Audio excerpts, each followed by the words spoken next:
Construction techniques and practices. So நம்ம கண்டினியூஸாக second யூனிட்டோட lectures எல்லாமே பார்த்துட்ருக்கோம். ஸோ அதோடைய அடுத்த பகுதியாக இதுதான் யூனிட் 2 உடைய லாஸ்ட்டு லெக்சர். ஸோ இந்த பார்ட்டில் நம்ம இதெல்லாம் பார்க்க போகிறோம் அப்படின்னா ஸ்கேஃபோல்டிங், அப்புறம் roof finish, acoustic, fire protection. So இந்த மாதிரியான டாபிக் எல்லாமே நம்ம டிஸ்கஸ் பண்ண போகிறோம். ஸோ இதில் ஸ்கேஃபோல்டிங் அப்படின்னா என்னென்னு நம்ம பார்த்துருவோம். So scaffolding it is a process of providing a temporary framework. இது எதுக்கு கொடுக்குறாங்க, இந்த ஃப்ரேம் ஒர்க் ஏன் வந்து கொடுக்குறாங்க அப்படின்னா ஒர்க்கர்ஸுக்கான ஒரு ஒர்க்கிங் பிளாட்ஃபார்மை கொடுப்பாங்க. ஸோ இது மூலியமாக தான் வெர்டிக்கலில் ஸ்ட்ரக்சரல் மெம்பர்ஸோ இல்லை வந்து வாலோ அதுக்கான ஒர்க்கு ப்ராக்ரஸ் எல்லாமே நடக்கும் அப்படின்னு சொல்கிறாங்க. ஸோ இப்போ வந்து இது எங்கெல்லாம் யூஸ் பண்ணுவாங்க அப்படின்னு பார்த்தோன்னா பில்டிங் எக்ஸீடிங் 1.5 மீட்டர் இந்த மாதிரியான டெம்பரரியான ஸ்ட்ரக்சர்ஸ் வந்து நீடடு. ஸோ 1.5 மீட்டர் தாண்டிடுச்சுனாலே ஹைட்டு வந்து உங்களுக்கு பத்தாது. ஸோ அந்த மாதிரியான இடத்துல இந்த மாதிரியான சப்போர்ட்ஸ் கொடுத்து இதை வந்து டெவலப் பண்ணி அதில் வந்து ஒர்க்மேன் வந்து அதில் வந்து வேலை பார்க்குறதுக்கான ஒரு ஃபார்மேஷன் கொடுத்து ஸோ பிளாஸ்டரிங்கோ பெயிண்டிங் ஒர்க்கோ ஸோ இந்த மாதிரியான விஷயங்கள் எல்லாமே கேரி அவுட் பண்ணுவாங்க. ஸோ இதுதான் பேசிக் திங். ஸோ இந்த டெம்பரவரி ஸ்ட்ரக்சர் அப்படின்றது வாலுக்கு க்ளோஸாக இருக்கும். இது வந்து என்ன மெட்டீரியலில் இருக்கலாம்னா டிம்பர் அப்படின்னா ஸ்டீலில் இருக்கலாம். ஸோ இதுதான் வந்து ஸ்கேஃபோல்டிங்கோட பேசிக் திங்ஸ். ஸோ இதுதான் வந்து basic things. So next components பார்ப்போம். ஸோ காம்பனன்ட்ஸ் பார்த்தீங்கன்னா இங்கே மேஜராக நான் வந்து 9 காம்பனன்ட்ஸ் கொடுத்துருக்கேன். ஸ்டாண்டர்ட். ஸோ ஸ்டாண்டர்ட் அப்படின்றது என்ன அப்படின்னா நீங்கள் சாரக்கம்பு இந்த இதெல்லாம் கேள்விப்பட்டிருப்பீங்க. நீங்கள் பார்த்துருப்பீங்க வால் பிளாஸ்டிங் பண்ணுறதுக்கு முன்னாடி வந்து கம்பு எல்லாமே ஃபுல்லாக பில்டிங் ஃபுல்லாக கட்டிருப்பாங்க. ஸோ அதுதான் வந்து ஸ்டாண்டர்ட்ஸ்.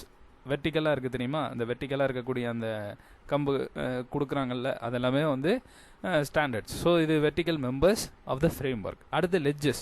ஸோ லெட்ஜஸ் அப்படின்றது வந்து horizontal members parallel to wall. இப்போ வெர்டிக்கல் மெம்பர் எப்படி வந்து ஒரு 3 மாடினா 3 மாடிக்கு ஒரு கம்பு ஹைட்டாக வச்சுருப்பாங்க, ஜாயின் பண்ணி தான் வச்சுருப்பாங்க, ஆனால் ஹைட்டாக வெர்டிக்கலாக வச்சுருப்பாங்களே அதே மாதிரி அந்த இதுக்கு ஹரிசாண்டலாக இருக்கும்ல நீட்டை வாக்கில் ஃபுல்லாக. ஸோ அந்த மாதிரி வர்றது எல்லாமே லெட்ஜஸ்ன்னு சொல்லுவாங்க. புட்லாக் அப்படின்றது வந்து என்னென்னா வாலில் வந்து அங்கங்கே ஓட்டை வச்சுருப்பாங்க, நீங்கள் பார்த்துருப்பீங்கன்னு நினைக்கிறேன். ஸோ அந்த ஓட்டையோட பேரும் நான் சொல்லிடுறேன். 6th ஒன்னில் பிரிடில்னு சொல்லி வருதுல, அதுதான் வந்து அந்த பிரிடில்ன்றது தான் அந்த வாலில் இருக்கக்கூடிய ஹோல்ஸ். ஓகேவா? ஸோ இப்போ இந்த ஹோல்ஸில் என்ன பண்ணுவாங்கன்னா கம்போ இல்லை ஸ்டீலோ அதை வந்து உள்ளே வந்து பிளேஸ் பண்ணிடுவாங்க. ஸோ இந்த மாதிரி ஒரு ரெகுலர் டிஸ்டன்ஸில் பிளேஸ் பண்ணிடுவாங்க. ஸோ இதுக்கு இதை வந்து எது சப்போர்ட் பண்ணும் அப்படின்னு பார்த்தீங்கன்னா இதுக்கு பாட்டமில் லெட்ஜர் இருக்கும். லெட்ஜரை வந்து ஸ்டாண்டர்டில் அப்படியே கனெக்ட் பண்ணியிருப்பாங்க. ஸோ இது வந்து அப்படியே ஒரு ஸ்ட்ரக்சரலாக நம்ம பார்க்கணுன்னா இப்படி தான் பார்க்கணும். அடுத்து வந்து டிரான்சம்ஸ். ஸோ டிரான்சம்ஸ் அப்படின்றது வந்து என்னென்னா புட்லாக்கு supported on both end. So அதுதான் வந்து டிரான்சம். ஓகேவா? ஸோ புட்லாக்கு supported on both end. So அதுதான் வந்து டிரான்சம்.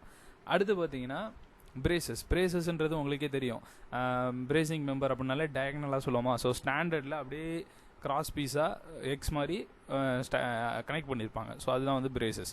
அடுத்து பிரிட்டில் நான் முன்னாடியே சொல்லிட்டேன். ஸோ டோ போர்டு அப்படின்றது வந்து என்னென்னா போர்டு நம்ம நின்று வேலை பார்ப்பாங்களே, நின்னோ உட்காந்தோ வந்து ஒர்க்மேன் வந்து வேலை பார்ப்பாங்க தெரியுமா. ஸோ அதுதான் வந்து டோ போர்டு. அதுக்கடுத்து வந்து ரேக்கர். ஸோ ரேக்கர்ன்றது இன்க்ளைன்டு சப்போர்ட்டு. இப்போ வந்து ஸ்டாண்டர்ட் இது நின்றுட்ட பிறகுமே ஒரு இன்க்ளைண்டாக ஒரு சப்போர்ட் பாட்டமில் கொடுப்பாங்கல்ல. ஸோ அது வந்து ரேக்கர் அப்படின்னு சொல்லுவாங்க. இது வந்து wherever it is needed there only it will be provided. அதுக்கடுத்து வந்து அதர் மெம்பர்ஸ் அப்படின்றது வந்து போல்ஸு, நெயில்ஸு, ரோப்பு, அதான் ஆணி இதெல்லாம் வந்து அடிப்போம் தெரியுமா. ஸோ அது ஆடாமல் இருக்கிறதுக்கு அதெல்லாம் வந்து அதர் மெம்பர்ஸாக வரும். ஸோ இதுதான் வந்து ஸ்கேஃபோல்டிங்கோட பேசிக் பார்ட்டு. ஸோ நெக்ஸ்ட்டு ஸ்கேஃபோல்டிங் அதோட டைப்ஸ் பார்க்குறோம். ஸோ ஃபஸ்ட்டு மூணு பார்ப்போம். அடுத்த ஸ்லைட்லேயும் சில டைப்ஸ் இருக்குது, அதை நம்ம பார்ப்போம். So first single or putlog scaffolding. So இது வந்து மெயினாக பார்த்தீங்கன்னா பிரிக் ஒர்க் கன்ஸ்ட்ரக்ஷனுக்கு தான் யூஸ் பண்ணுவாங்க. ஸோ இதோட ஸ்டாண்டர்ட் டிஸ்டன்ஸ் வெர்டிக்கல் மெம்பர்ஸ் இருக்குது தெரியுமா. ஸோ அது வந்து 1.2 மீட்டர் வந்து டிஸ்டன்ஸ் இருக்கும். இது தவிர்த்துமே நிறையா, அதாவது புட்லாக் எப்படி இருக்கணும், அதுக்கடுத்து வந்து லெட்ஜஸோட டிஸ்டன்ஸில் இருக்கணும். ஸோ இந்த மாதிரியான எல்லா டைமென்ஷன்ஸுமே கொடுத்துருப்பாங்க. ஸோ அந்த டைமென்ஷன்ஸ் எல்லாமே ஃபாலோ பண்ணுறது தான் சிங்கிள் ஆர் புட்லாக் ஸ்கேஃபோல்டிங் அப்படின்னு சொல்லுவாங்க. நான் இங்கே பேசிக்காக இம்பார்ட்டண்ட்டாக உள்ள விஷயம் மட்டும்தான் கொடுத்துருக்கேன். அதுக்கடுத்து double or mason scaffolding. So இது வந்து ஸ்டோன் ஒர்க் தான். ஸோ இது வந்து ஸ்டோன் ஒர்க்குக்கு யூஸ் பண்ணுறது தான். ஸோ இது வந்து ஃபேஸ் வால், அதாவது அங்கே வந்து பார்த்திங்கன்னா ஒரே ஒரு இதுதான் இருக்கும். இங்கே வந்து அப்படி கிடையாது, டபுள் இருக்கும். டபுள் ஸ்கேஃபோல்டிங் வந்து ப்ரெசென்ட் ஆகிருக்கும். ஸோ இது வந்து அதை விட இதில் வந்து கொஞ்சம் ஸ்ட்ரக்சரல் ஸ்டேபிள் வந்து அதிகமாக இருக்கும், ஸ்ட்ராங்கர். ஸோ இதுதான் மெயின். சிங்கிளோட கம்பேர் பண்ணிங்கன்னா இது வந்து கொஞ்சம் ஸ்ட்ராங்கராக இருக்கும். ஸோ இதில் வந்து பார்த்திங்கன்னா அந்த ஃபேஸ் ஆஃப் வால் இருக்குல்ல, வாலுக்கும் அந்த ஸ்டாண்டர்ட் அந்த வெர்டிக்கலாக இருக்கக்கூடிய கம்புக்கும் டிஸ்டன்ஸ் எவ்வளோ இருக்கும்னு பார்த்தீங்கன்னா 250 mm. ஓகேவா? ஸோ இந்த டிஸ்டன்ஸ் இருக்கும். ஸோ இதில் தான் வர மாதிரி இருக்கும். அதுக்கடுத்து பிளாட்ஃபார்ம் இருக்கும், பிளாட்ஃபார்முக்குள்ளே திரும்பவும் ஸ்டாண்டர்ட்ஸ் அந்த மாதிரி வரும். ஸோ இது வந்து டபுள் ஆர் மேசன் ஸ்கேஃபோல்டிங். அடுத்து cantilever or needle scaffolding.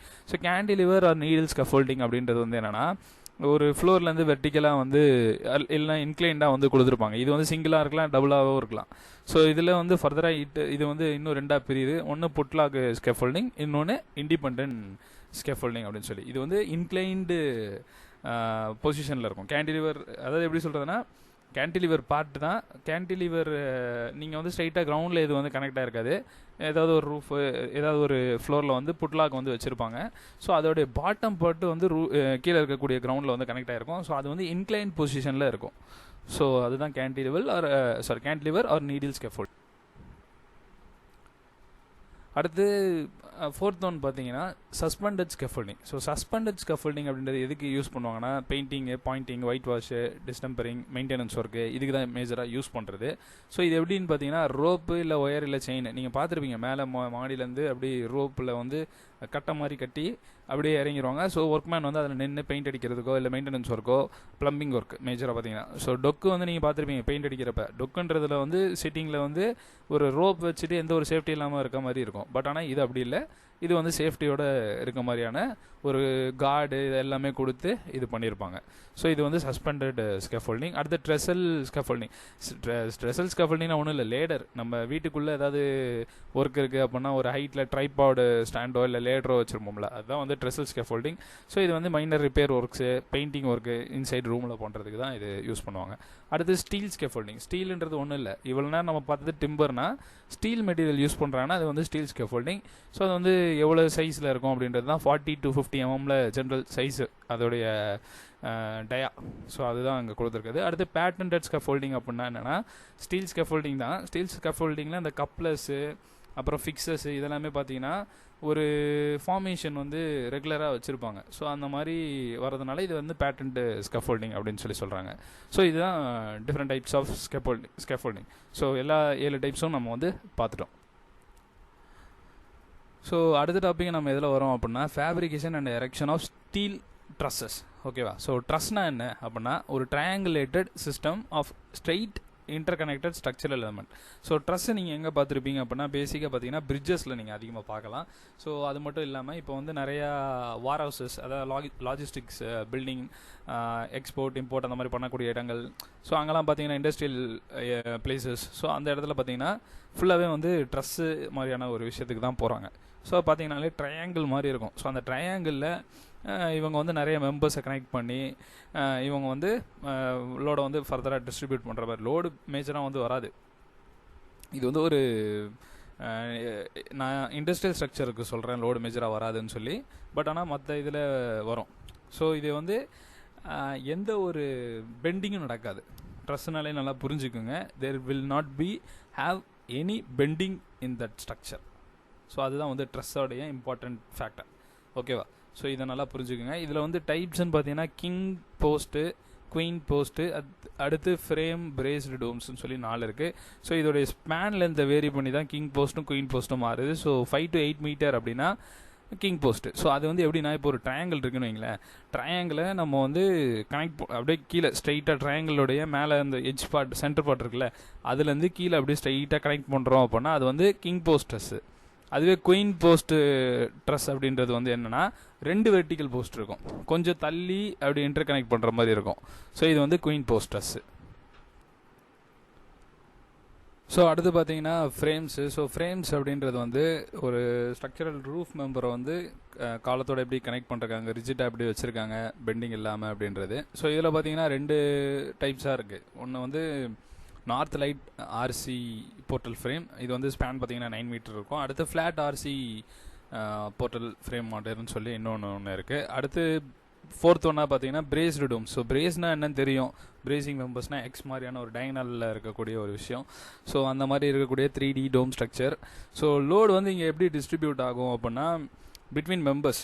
Okay, so load வந்து பிட்வீன் மெம்பர்ஸில் வந்து டிஸ்ட்ரிபியூட் ஆகும் ப்ராப்பராக. But at the same time நீங்கள் பார்த்தீங்கன்னா இந்த டோம்ஸ், பிரேஸ் டோம்ஸ் இருக்குல்ல, ஸோ இதோடைய members are located at a distance from the point of application load. So members are located at a distance of point of application of load. Load கொடுக்கக்கூடிய இடத்துல இருந்து கொஞ்சம் செட்ட டிஸ்டன்ஸில் வந்து தள்ளி இருக்கும். ஸோ அந்த மாதிரியான விஷயமும் பிரேஸ் டோம்ஸில் வந்து சொல்கிறாங்க. ஸோ இந்த பிரேஸ் டோம்ன்றது வந்து ஒரு அப்ஸ்ட்ரக்ஷன்ஸ், எந்த ஒரு அப்ஸ்ட்ரக்ஷன்ஸும் என்ன ஸ்பேஸில் இல்லாமல் பார்த்துக்கிற மாதிரியான ஒரு ஸ்ட்ரக்சர். அதுக்கடுத்து இதில் ஃபர்தராக டைப்ஸ்ன்னு பார்த்தீங்கன்னா frames, stressed skin type, formed surface type அப்படின்னு சொல்லி ஃபர்தராக இது வந்து இன்னும் டிவைட் ஆகுது. அடுத்து எரெக்ஷன். ஸோ ப்ரீவியஸாக வந்து நம்ம ஸ்டீல் ட்ரஸ் பற்றி பார்த்தோம். ஸோ இப்போ இதுதான் மெயின் பார்ட்டு, எரெக்ஷன் எப்படி பண்ணுறாங்க அப்படின்ட்டு. ஸோ ஃபஸ்ட்டு ஒன்று ரிசீவிங் அண்ட் அன்லோடிங். ஸோ இப்போ ஸ்டீல் வருது, அதை நீங்கள் ரிசீவ் பண்ணி அதை வந்து அன்லோட் பண்ணுறீங்க. அடுத்து ஸ்டோரேஜ் ஆஃப்டர் சார்ட்டிங். நீங்கள் இது பண்ணிட்டு பாரு, சைஸ் ஓரியன்டாவோ இல்லை எப்படியோ ஷேப் ஓரியன்டாவோ அதை சார்ட் அவுட் பண்ணிவிட்டு நீங்கள் வந்து ஸ்டோர் பண்ணுறீங்க. அதுக்கடுத்து தேவையானப்போ நீங்கள் வந்து ஷிஃப்ட் பண்ணுறீங்க. எரெக்ஷன் ப்ராசஸுக்கு அந்த லொக்கேஷனுக்கு நீங்கள் ஷிஃப்ட் பண்ணுறீங்க, அங்கே எரெக்ஷன் பண்ணுறீங்க. அதுக்கடுத்து அந்த எரெக்ஷன் பண்ணுறதுக்கு முன்னாடியே நீங்கள் எரெக்ஷன்னு சாதாரணமாக நிப்பாட்டிட்டீங்க. அதுக்கடுத்து லைனிங், லெவலிங், ப்ளம்பிங் இது எல்லாமே ஒர்க்கை வந்து கேரி அவுட் பண்ணுறீங்க. அடுத்து ஃபாஸ்டனிங். ஸோ எல்லாமே நட் போல்டு கனெக்ஷன்ஸ் இருந்தது. ட்ரஸ்ன்னு பார்த்தீங்கன்னா மேஜராக நட்டு, போல்ட் டைப் தான் இருக்கும். ஸோ அந்த போல்டட் கனெக்ஷன் வந்து கரெக்டாக ஃபாஸ்டனிங் பண்ணுறீங்க. ஸோ இதுதான் வந்து ஸ்டீல் ட்ரஸ்ட்டில் இருக்கக்கூடிய erection process. And then weather and water roof. So weather and water roof அப்படின்னு பார்த்தீங்கன்னா இதில் வந்து மேஜராக நீங்கள் பார்க்க வேண்டியது என்ன அப்படின்னு பார்த்தீங்கன்னா finishing, bedding, concrete and flooring, mastic, asphalt and jute cloth, use of water proofing compound. So இந்த 4 விஷயங்கள் ஏன் மேஜராக பார்க்குறோம் அப்படின்னா, இப்போ வாட்டர் ப்ரூஃப் பண்ணுறோம் இல்லை வெதரிங் ப்ரூஃப் பண்ணுறோம் அப்படின்னா இந்த விஷயங்கள் தான் பண்ணுவாங்க. ஸோ ஃபஸ்ட்டு ஃபினிஷிங் அப்படின்றப்ப ஃப்ளாட் ரூஃப் இருக்குது அப்படின்னா மாட்டர் 1:4 மாட்டரை வச்சு ஜென்ரலாக வந்து ஃபினிஷ் பண்ணிடுவாங்க. ஸோ இது ஜென்ரல் ஃபினிஷிங். ரூஃப் பண்ணுறோம் அப்படின்னா general finishing. Bedding, concrete and flooring அப்படின்றப்ப பிரிக் பேட்ச் அப்படி, அதான் அந்த செங்கல் ஜல்லின்னு சொல்லுவாங்க. ஸோ அதை வந்து சுண்ணாம்போட கலந்து மேலே லே பண்ணுறவங்க ஒரு லேயரு, அதுக்கு மேலே டைல்ஸோ இல்லை டெரேஸோவோ இந்தியன் பேட்டர்ன் ஸ்டோனோ ஏதோ வந்து லே பண்ணிடுவாங்க, மார்பிளோ ஏதோ ஒன்று யார் என்ன இது தேவையோ அதுக்கேற்ற மாதிரி லே பண்ணுறவங்க. ஸோ இது 2வது பார்ட்டு. 3வது மேஸ்டிக் அஸ்ஃபால்ட். ஸோ ஹார்ட் மேஸ்டிக் அஸ்ஃபால்ட்டை வந்து அப்படியே லே பண்ணிடுவாங்க, ஒரு மெம்பரேன் மாதிரி அப்படி லே பண்ணிடுவாங்க. ஸோ அது வச்சு ரூஃப் சர்ஃபேஸ் வந்து இது பண்ணுவாங்க. ஸோ மெம்பரேன் மாதிரி இருக்கும் அது. அதுக்கடுத்து use of water proofing compound. இது வந்து என்ன பண்ணுவாங்கன்னா லிக்விடாக இருக்கும், அப்படி இல்லைனா அதான் பெயிண்ட் மாதிரி பண்ணுவாங்க, வாட்டர் ப்ரூஃபிங் காம்பவுண்ட் அடிப்பாங்க ஸோ அந்த ரூஃபுக்கு மேலே. ஸோ இந்த மாதிரி பண்ணுறதுனால வெதர் அண்ட் வாட்டர் ப்ரூஃபாக வந்து ரூஃப் வந்து மாறுது. ஸோ இதுதான் வந்து மேஜராக இந்த இதில் பார்க்கக்கூடியது. அடுத்து roof finish. So roof finish அப்படின்றதும் இப்போ நீங்கள் இப்போ ஒரு ரூஃப் பண்ணுறீங்க அப்படின்னா அந்த ரூஃபோடைய ஷேப்பை பேஸ் பண்ணி அதோட நேமிங் இருக்கும். அதுக்கடுத்து இது எப்படிலாம் கிளாஸிஃபிகேஷன் ஆகிருக்கு, மெட்டீரியல்ஸ் என்னதான் யூஸ் பண்ணுறாங்க. ஸோ இதெல்லாமே நம்ம இதில் பார்ப்போம். ஸோ இதில் வந்து ரூஃபிங் அப்படின்றது என்னென்னு பார்த்துருவோம். It is a process of laying a roof with a roofing material. ஒரு ரூஃப் வந்து கிரியேட் பண்ணுறீங்க ரூஃபிங் மெட்டீரியல் வச்சு. ஸோ இதோட ஃபர்தராக இதில் இருக்கக்கூடிய டைப்ஸ்ன்னு பார்த்தீங்கன்னா pitched roof, flat or terrace, shell or curved, domes அப்படின்னு சொல்லி 4 பார்க்குறோம். ஸோ பிச்சுடு ரூஃப் அப்படின்றது வந்து ஒரு ஸ்லைட் ஸ்லோப்பாக இருக்கும், ரொம்ப ஸ்லோப் கிடையாது, ஒரு ஸ்லைட் ஸ்லோப் இருக்கும். ஸோ இதில் ஃபர்தராக கிளாஸிஃபை ஆகுது. பிச்சுடு ரூஃபே ஃபர்தராக கிளாஸிஃபை ஆகுது 4 டைப்பாக: single roof, couple close roof, double or purlin roof, trussed அப்படின்னு சொல்லி 4 ஃபர்தராக கிளாஸிஃபை ஆகுது. ஸோ இதில் வந்து single roof, lean to roof, couple roof அப்படின்னா என்னென்னு சொல்லிடுறேன். ஸோ லீன் டு ரூஃப் அப்படின்றது வந்து என்னென்னா, ஒரு வால் வந்து நல்ல ஹைட்டில் இருக்கும், ஒரு 6 மீட்டர் ஹைட்டில் இருக்குது அப்படின்னா 6 மீட்டரில் ஒரு 2 மீட்டர் ஹைட்டில் இருக்குது அப்படின்னா இன்னொரு வால் 1 மீட்டர் ஹைட்டில் இருக்கும். ஸோ அந்த ஸ்லோப்புக்கு நீங்கள் ரூஃப் கொடுக்குறீங்க அப்படின்னா it is set to be a lean to roof. ஓகேவா? ஸோ அதோட ஆங்கிள் பார்த்தீங்கன்னா 45 டிகிரி இந்த மாதிரி மெயின்டைன் பண்ணுவாங்க. அடுத்து கப்புள் ரூஃப் அப்படின்றது வந்து அடுத்த ஒரு ரூஃபு. ஸோ இந்த ரூஃபில் பார்த்தீங்க அப்படின்னா மேஜராக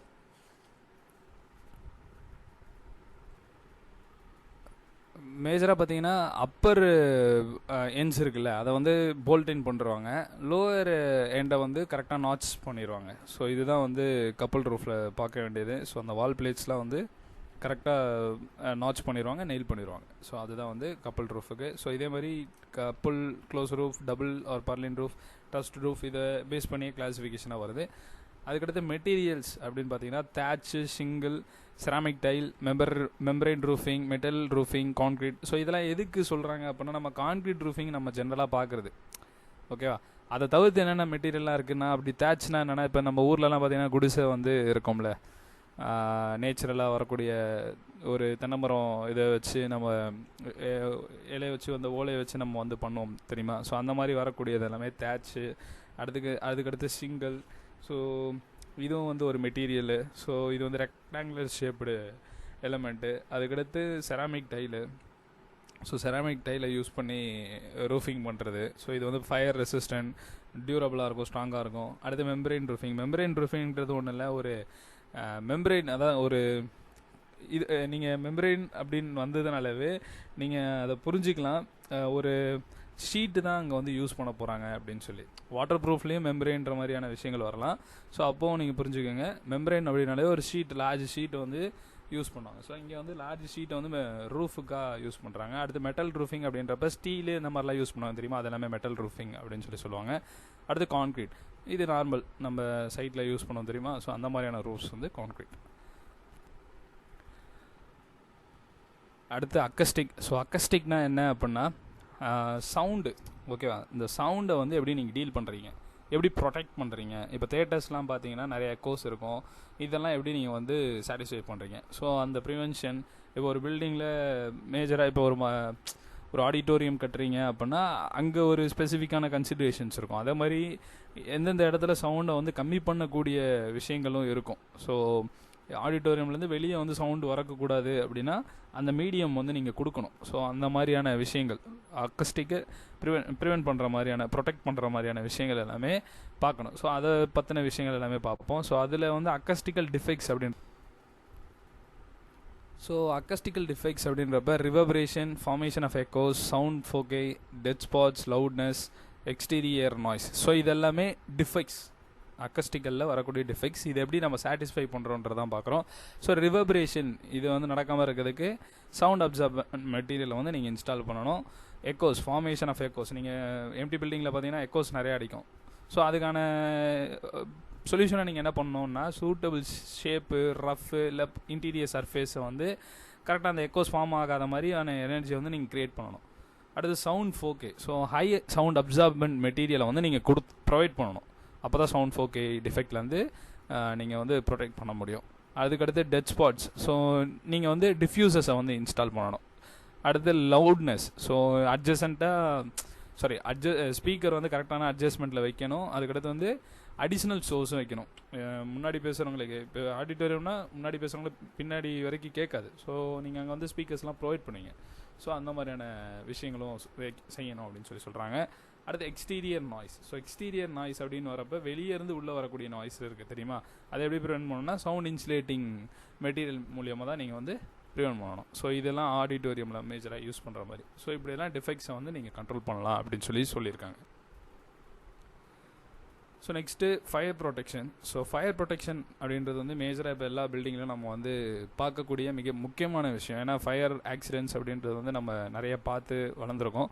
ஸோ அதனால் என்ன மெட்டீரியல்ஸ் வந்து யூஸ் பண்ணணும், எப்படி யூஸ் பண்ணால் பில்டிங் வந்து ஃபயர்லேருந்து தப்பிக்கும். ஸோ ஃபயர் அன்ஃபார்ச்சுனேட்டாக நடக்குது அப்படின்னா அப்போ என்ன மாதிரியான விஷயங்கள் வந்து மக்களுக்கு அதாவது எப்படி சொல்கிறதுனா மக்களுக்கு எப்படி டக்குன்னு தெரியப்படுத்த முடியும் அப்படின்றதுக்கு நிறைய விஷயங்கள் சொல்லியிருக்காங்க. ஸோ அதான் வந்து ஃப்ளோ சார்ட்டில் கொடுத்துருக்கேன். So first one alarm system. So alarm system நம்ம நிறைய படத்துலேயே பார்த்துருக்கோம்.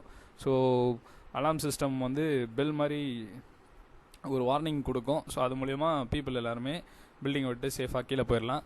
அடுத்து protection of openings. So openings கரெக்டாக கொடுக்குற மாதிரி. அதுக்கடுத்து காமன் வால். ஸோ காமன் வால்ன்றது வந்து ஒரு டேர்ம் எப்படி சொல்கிறதுனா ரெண்டுமே கிட்டத்தட்ட ஒன்று தான். ப்ரொடெக்ஷன் ஆஃப் ஓப்பனிங்ஸும் காமன் வாலும் கிட்டத்தட்ட பேசிக் பார்த்திங்கன்னா சேமு. ஸோ இதுக்கும் அதுக்கும் மேஜர் டிஃப்ரென்ஸ் பார்த்திங்கன்னா, ஓகே நான் தப்பாக சொல்லிட்டேன். ப்ரொடெக்ஷன் ஆஃப் ஓப்பனிங்ஸ், காமன் வால் அப்படின்றதுக்கு டிஃப்ரென்ஸ் இருக்குது. ஸோ ப்ரொடெக்ஷன் ஆஃப் ஓப்பனிங்ஸ் அப்படின்றது வந்து பார்த்திங்கன்னா பில்டிங் இப்போ வந்து ஓப்பனிங்ஸ் வந்து ரொம்ப இம்பார்ட்டண்ட். ஏன்னா அது வழியாக தான் நம்ம வந்து வெளியே வர முடியும். ஸோ வால் அந்த மாதிரியான இடத்துல வந்து நீங்கள் கொடுக்குறீங்க. இப்போ வந்து டோர் பார்ட்டு, அப்புறம் விண்டோ பார்ட்டு, இந்த மாதிரியான பேனல்ஸ்லாம் வந்து கரெக்டாக இருக்கணும். அதில் வந்து ஃபயர் ஏதாவது ஆச்சு அப்படின்னா நீங்கள் வந்து மூவ் பண்ண முடியாது. ஸோ அதுக்கான ஓப்பனிங்ஸ் வந்து கரெக்டாக ப்ரொவைட் பண்ணணும். அந்த மாதிரியான மெட்டீரியல்ஸ் வந்து நீங்கள் யூஸ் பண்ணணும் அப்படின்றது வந்து ப்ரொடெக்ஷன் ஆஃப் ஓப்பனிங்ஸில் வரும். காமன் வால்ன்றது வந்து டிஃப்ரென்ஸ். நான் வந்து ஒன்றுன்னு சொல்லிட்டேன். ஸோ டிஃப்ரெண்ட் என்ன அப்படின்னா, பில்டிங் அட்ஜசண்ட்டாக இருக்குல்ல பக்கத்தில், ஸோ அந்த பில்டிங்கோட ஜாயின் பண்ணுறப்ப அந்த 2 ஸ்ட்ரக்சரும் இருக்குல்ல, ஸோ அது வந்து மேலே அந்த ஜாயினிங் இதில் வந்து மினிமமான திக்னஸ் வந்து இருக்கணும் 2 பிரிக்ஸுக்கு. ஸோ அதுதான் வந்து இங்கே கொடுத்துருக்காங்க. ஸோ இது வந்து காமன் வால். அடுத்து பார்ட்டிஷன் வால் அப்படின்றது வந்து ஃபயர் ரெசிஸ்டண்ட் மெட்டீரியலை யூஸ் பண்ணி இருக்கணும். இதோட ஹைட்டும் இருக்குது. ஸோ ரூஃப் அந்த டிஸ்டன்ஸ் ஹைட்டு வந்து 1.2 மீட்டரில் இருக்கணும். ஸோ இது வந்து காமனாக பார்ட்டிஷன் வாலுக்கு கொடுத்துருக்காங்க. அடுத்து வால்ஸ் அண்ட் பேனல்ஸ். ஸோ இது வந்து ஃபயர் ரெசிஸ்டன்ஸாக இருக்கணும். இப்போ வந்து காலம்ஸ் அப்படின்றப்ப நீங்கள் பேசிக்காக பார்த்துருப்பீங்க, அந்த கவர் அதெல்லாம் யூஸ் பண்ணுவோம். அதெல்லாம் எதுக்குன்னா, ரெயின்ஃபோர்ஸ்மெண்ட்டில் போயிட்டு நம்மளுக்கு ஃபயர் ஆச்சு அப்படின்னா ஸ்ட்ரக்சரல் கொலாப்ஸ் ஆயிரும் அப்படின்றதுக்காக தான் கவருன்ற ஒரு இம்பார்ட்டன்ட் கவர் பிளாக் நம்ம யூஸ் பண்ணுறது தெரியுமா. ஸோ அதுக்கு தான் அந்த கவர் பிளாக்ஸ் கொடுத்து ரெயின்ஃபோர்ஸ்மெண்ட் வந்து ப்ரொடெக்ட் பண்ணுறாங்க. ஸோ இது வந்து மேஜர் ஒன்று. அதுக்கடுத்து ஸ்டேர் அப்படின்றப்ப ஸ்டேரும் வந்து ஃப்ளோர் டு ஃப்ளோர்லேருந்து வரப்ப உங்களுக்கு வந்து மிக முக்கியமான விஷயம். ஸோ அதுவும் வந்து நம்மளுக்கு இதாகுது அப்படின்னா எமர்ஜென்சியாக லேடர் அதுக்கு தனியாக வந்து நம்ம ஏதாவது ப்ரொவைட் பண்ணலாம். அதுக்கடுத்து ஃப்ளோர்ஸ். ஸோ ஃப்ளோர்ஸுன்றது வந்து ஹரிசாண்டல், அதாவது ஸ்லாபு நம்ம சொல்கிறது. ஸோ ஸ்லாப்லேயும் வந்து ஃபயர் ஆச்சு அப்படின்னா அது வந்து மொத்தமாக லீட் ஆகிரும் ஸ்ட்ரக்சரல் கொலாப்ஸுக்கு. ஸோ அதுக்கும் வந்து அந்த ஜாயின்ஸ் வர இடத்துல இதிலலாம் வந்து கரெக்டாக நம்ம வந்து ஃபயர் ரெசிஸ்டன்ட் கனெக்ஷன்ஸ் வந்து ப்ரொவைட் பண்ணணும் அப்படின்னு சொல்கிறாங்க. அதுக்கடுத்து ஃபயர் எக்ஸ்டிங்யூஷ் அரேஞ்ச்மெண்ட். இது வந்து எப்படி சொல்லலாம் அப்படின்னா, ஸ்ப்ரிங்க்லரு ஃபயர் வந்ததுனாலே வாட்டரு போர் பண்ணுவாங்கள்ல, ஸோ அந்த மாதிரியான ஸ்ப்ரிங்க்லரு, மேனுவலாக ஃபயர் எக்ஸ்டிங்யூஷிங் எக்யூப்மெண்ட் இருக்கும்ல, ஸோ அதை யூஸ் பண்ணுறது, அப்புறம் இன்டர்னல் ஹைட்ரன்ஸ், ஸோ இதெல்லாம் யூஸ் பண்ணுற மாதிரி சொல்கிறாங்க. அதுக்கடுத்து ஃபயர் ரெசிஸ்டிங் சிஸ்டம், அதான் ஃபயர் எப்படிலாம் ரெசிஸ்ட் பண்ணுறது, dry chemical system, foam use பண்ணுறது, அப்புறம் ஹைட்ரண்ட்டு, வாட்டர் ஸ்ப்ரே பண்ணுறது. ஸோ இந்த மாதிரியான சிஸ்டம்ஸ் எல்லாமே ஃபயர் ரெசிஸ்டிங் சிஸ்டம் அப்படின்னு சொல்லுவாங்க. ஸோ இதெல்லாமே யூஸ் பண்ணி தான் ஒரு பில்டிங்கை வந்து ஃபயர்லேருந்து ப்ரொடெக்ட் பண்ணலாம் அப்படின்னு சொல்கிறாங்க. ஸோ பை திஸ் உங்களுடைய யூனிட் 2 வந்து முடியுது. ஸோ நம்ம அடுத்து யூனிட் 3 வந்து நம்ம பார்க்கலாம். ஸோ அந்த யூனிட்டில் உள்ள டாபிக்ஸ் எல்லாமே நம்ம நெக்ஸ்ட் லெக்சரில் டிஸ்கஸ் பண்ணலாம்.